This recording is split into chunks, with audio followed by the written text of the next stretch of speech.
punong-puno po itong ating cafeteria. Pero as you witness nowadays, no, panahon pa ng pandemya, wala masyadong makain. Kahit na kami nakapasok ng 5 araw, may 3 araw na. Tapos edi yun, pag-consistent dahil kami yung naiwita na ang kumikita. So tayo po nilulungkot sapagkat ang gamit po ng mga anak po natin pa.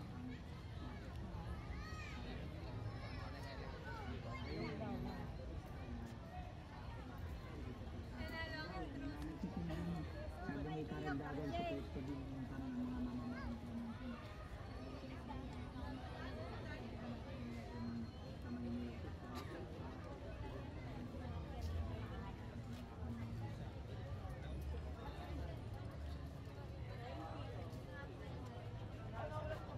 Pasok po kayo.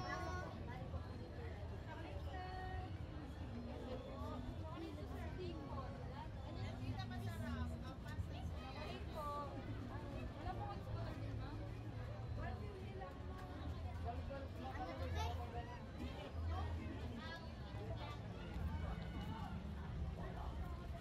So walking tour lang to. Madali ang walking tour.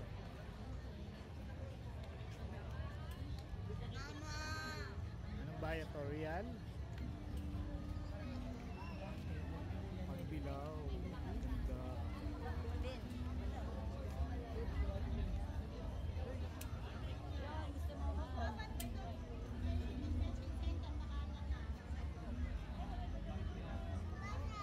May kabayo.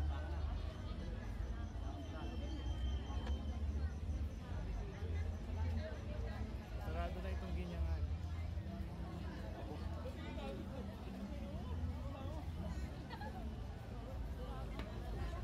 Ito ay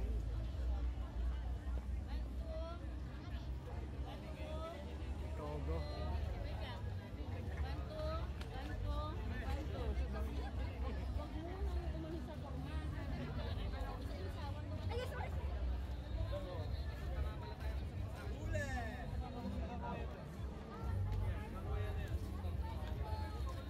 Ito real.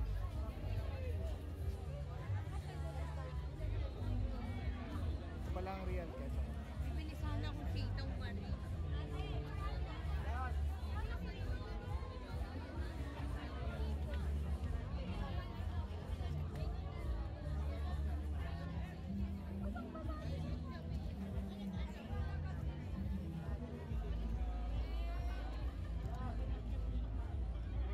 Akala ko di maubos ang buko, ma. Kaya nga eh. Gusto pala nila yung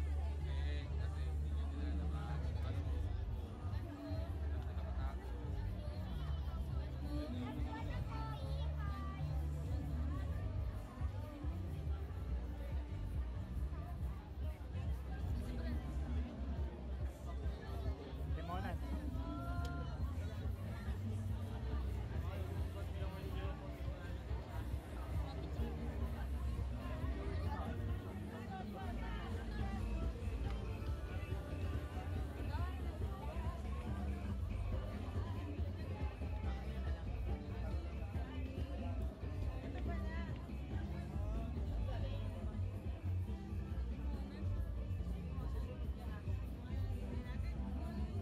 Hoy, kumusta? Kumusta po?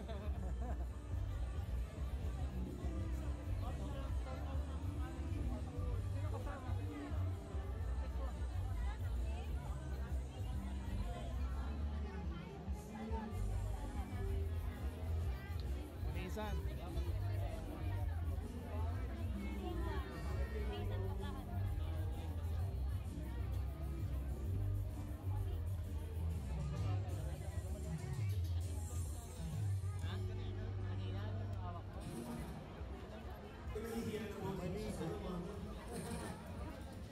But once again, of course, thank you so much, Sarah, for having me. I hope that you all enjoy the rest of the night.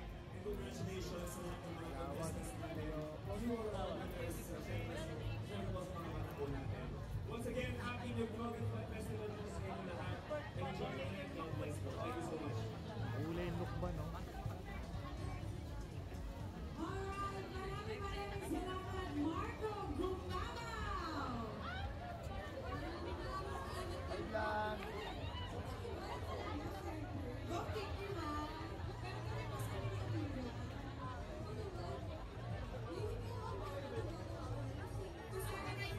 hub-hub.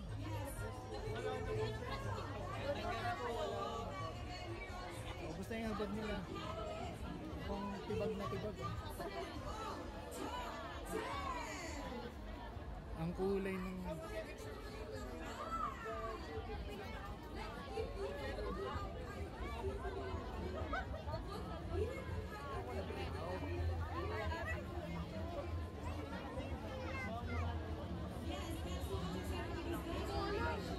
Parang kumusta pre? Mukha pa.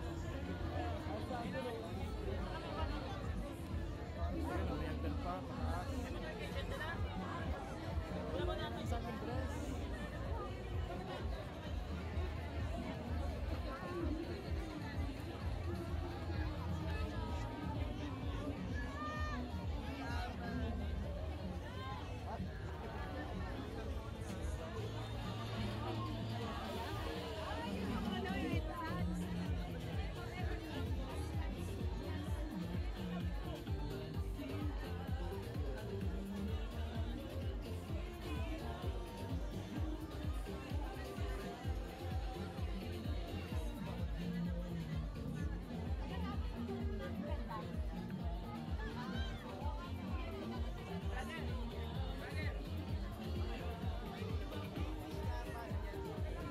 Kumusta? Hey! Bumalig! Hi, sir! Hey! Patikin mo muna Tikman sa mo nga. Ano ba yan? Tikman mo nga. Road. Ay, oo. Tikme. Ito sir. Ay. Ano yan? Kamba na Spanish sardines. Pampano? Kamban. Tambal? Ayaw makakuha, sir. Ano ba yan? Ate, yung ano po? Kaya po natin yan. Sir, kami nasa likod. Ano pa? Ready ka na mga ate nasa likod? Ha? Ready ka na? Kami patikiman, sir. Ready ka na mga ate nasa likod dito? Already lagi ako. Ito na ha. Mamaya, videoan mo muna ako nito. Kumakain ako nito. Yung mga pag... Oh, teka. Dito lang. Kasol naman yung isa. Ay, ito parang sa Pinas. Ayan yung sardines. Pakilike nga po yung page ng Tiang Puso. Thank you po. Saka po yung Rodarda. Saka po yung LGU po yun. Maraming salamat. Shout out sa mga tagang balik. Ang hirap kumuha, sir. Shoutout sir, shoutout. Kakamayin ko na to eh. Mamaya lalagyan kita, sir. Sa ano? Ako na sir. Nasaan yung Ano po kailangan? Sir, ito na. I-switch ko na. Darating na tayo sa exciting part. Ito na yung exciting part. Yung isang titikman ko. Ito na sir. Ready na? Already na. Huwag puro tikim, bumili naman. Mamaya. Ano to? Ha? Aspasol? Magkano yung ganito nyo? Ano na lang po? 150, sir. 150? Oo. Mamura. Yes sir. Mali yan sa TikTok. Mamaya bibili ako, ikot na ako ha. Nakakaya sa'yo eh. Oh, dahil pala dito. Rice coffee po, rice coffee. Shoutout sir. Please like our page also.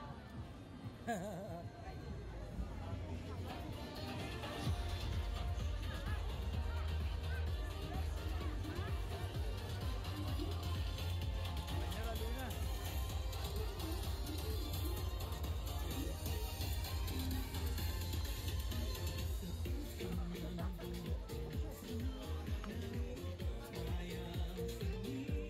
Ano po ba pinagmamalaki ng Hiniraluna? Maraming local great pineapple. Yan ang Ay, oh, pineapple. With a heart? The heart. Wala na si Mayor Matt? Sa convention.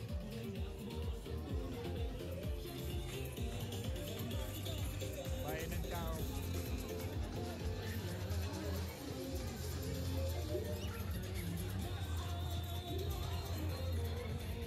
So ito yung gumaka. Tignan nyo naman. Gumaka. Grabe lang.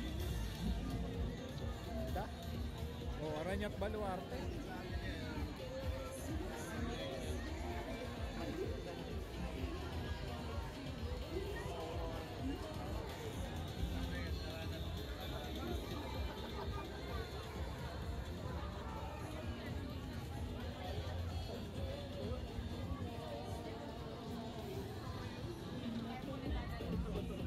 natin loob nito. Ganda ng ano nila. Pinapagaw po ba to? Oy, ang ganda ng selling nila oh.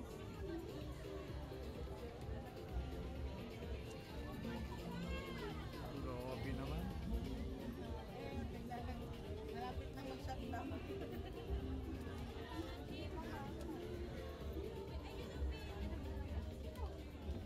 Spicy burger. Chili pala. O, yun na. Palagay mo pa.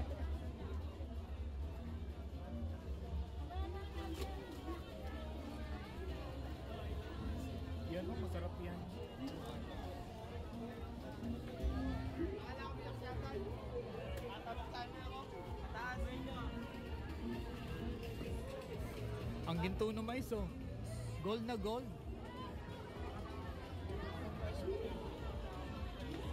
Ma'am, ito ba ipapagaw pagkatapos?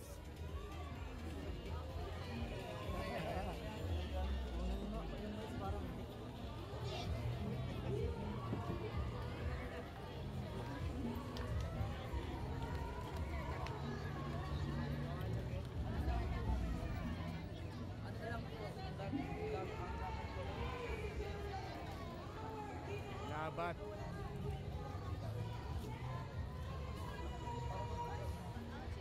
Parehas na sir.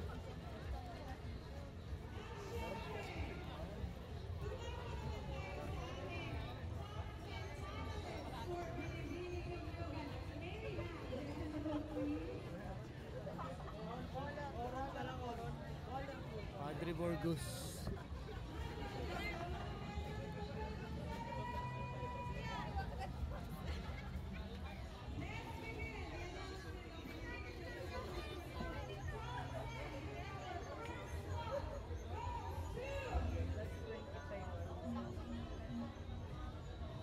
Oy. Sharap.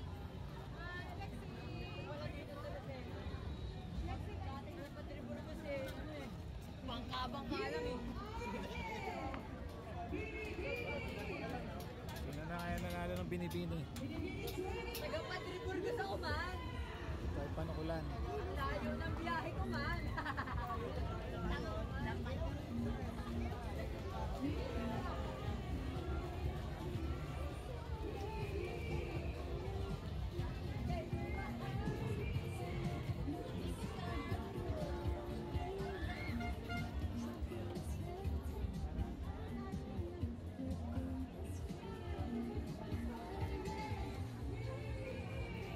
San Antonio.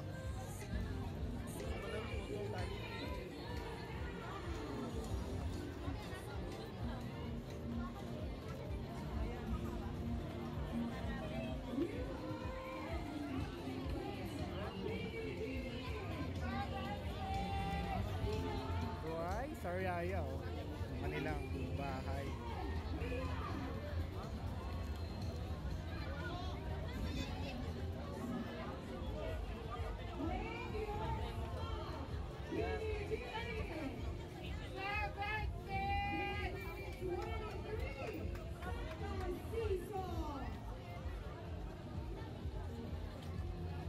Kaya bas.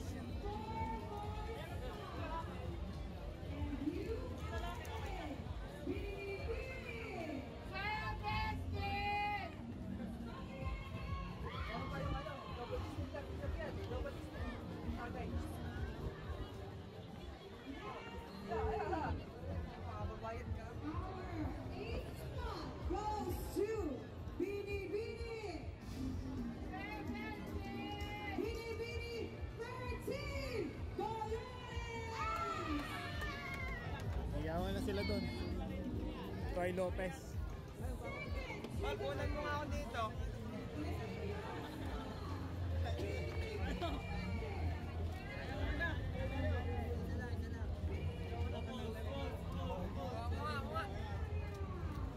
Kaya nagbablog po kayo?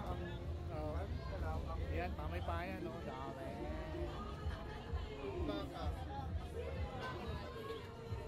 Sino nang nanalo? Hi, ma'am! Lalaki pa. tayo doon sa padulungan.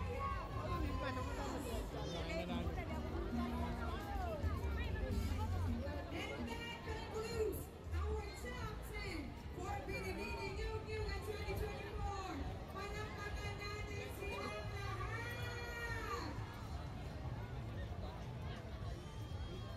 Congratulations once again to our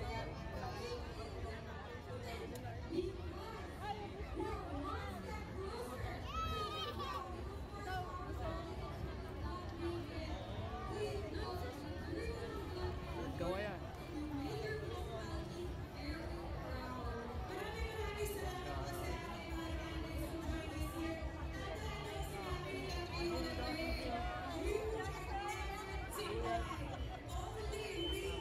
Okay sa PK.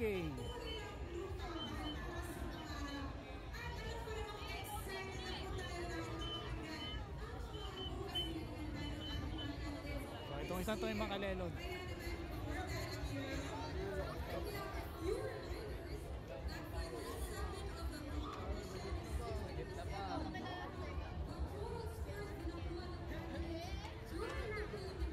Toy Bordios.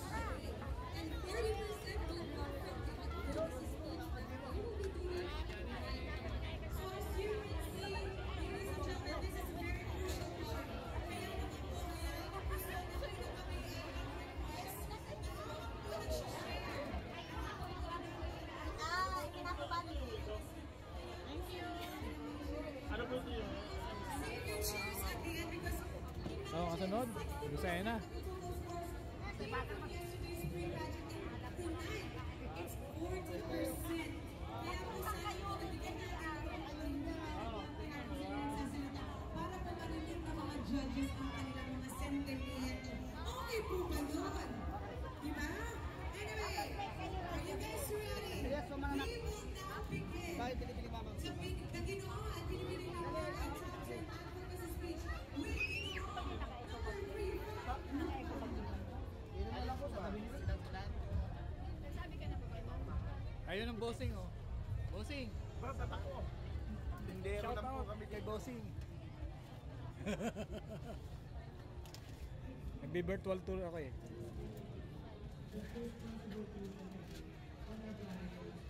Pagod na si Ramil oh. Responsible travel and sustainable tourism practices. Traveling is not just about exploring new destinations, but about building bridges between cultures and fostering understanding as we venture into new lands. The truth is, our love for travel is a darker side. Pollution, over-tourism, and exploitation of local communities. Let's remember to be mindful of our impact for reducing waste Next, Mulanay. and respecting local custom. So please join me in embracing sustainable tourism and be part of a movement that cares about responsible travel culture. And I will continue to thank you. So, San Francisco. Bongga rin to.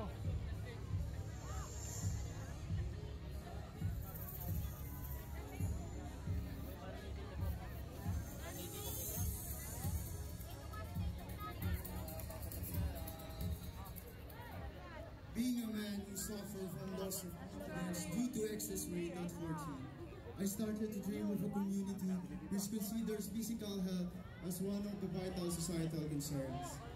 I experienced to abstain myself from eating proper meal, but soon I realized that it wasn't about restricting yourself, but about being physically active. Ang aking advocacy ay tatawagin kong Daloy ng Kalusugan na nakatutok sa pisikal na paggalinga para sa lahat.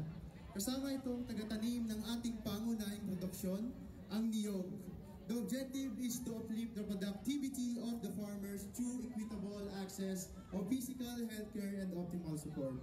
Gaya ng isang daloy, ay paparating ko ang aking advokasya simula sa pansariling karanasan na naging isang pangarap. And an echoing voice na nagsasabi sa kalusugan, bida rin ng mga magsasaka. Di pa tayo sa may batang kabila. Meron pa doon.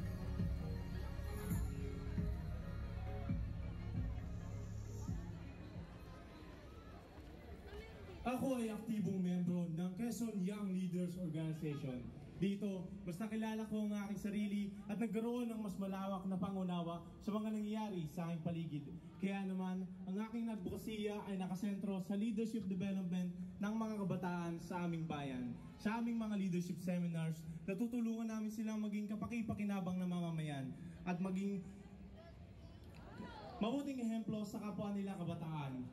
Katuwang din namin ang lokal na pamahalaan at iba pang mga organisasyon sa mga gawaing Voters Education Campaign at mga gawaing pangkultura, sining at kasaysayan at ang pagtataguyod ng agritourism na nakapagbibigay dagdag kabuhayan sa ating mga kababayan. Malasakit, inspirasyon at pag-asa, yan ang kaya kong ibahagi sa kapwa ko kabataan. Kung sama-sama tayong maniniwala at magtitiwala sa kanila, kaya natin buuhin ng mas maliwanag na bukas para sa mga kabataang handang maglingkod at magtaguyod ng positibong pagbabago sa ating bayan. May salamat po.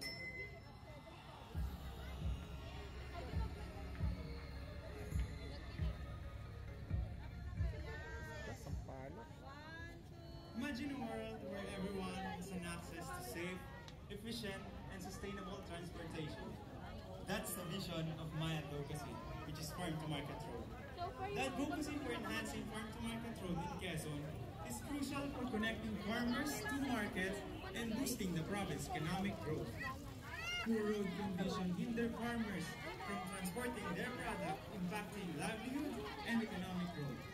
Investing in FMR is not just about infrastructure, but also about empowering farmers, improving transportation efficiency, and fostering a more prosperous agricultural sector.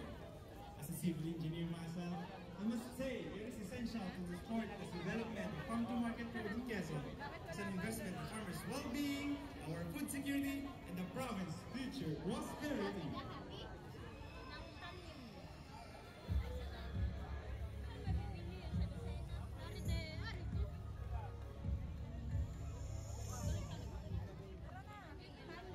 Anak ako ng magsasaka, and my advocacy is rooted from my story. Because of my poverty, my mother needs hospital care prioritizing my tuition fee. Right now, she suffers from dementia. Cruel consequence of inventory. There are farmers who are similar to my mother. I am here standing in front of you to be the voice of this voiceless people. Oras na para bigyan taon ang mga magsasaka. That's it. Hindi ibibigyan ng maayos. Follow my Facebook page, subscribe to my YouTube channel for more. Naniniwala ako sa tulong ko. Darating ang araw na hindi Punta na kayo dito sa Anyong Festival. sa pag-iipan ng kanilang kalusugan. Dito lang yan sa Terrace Park, sa harapan ng Quezon Capitol Building, dito sa Lucena City.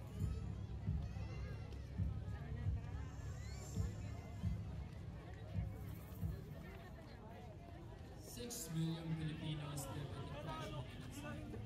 That number is already huge. Life for me was never easy, yet it remained magical. Coming from a broken family caused me depression. It may have darkened my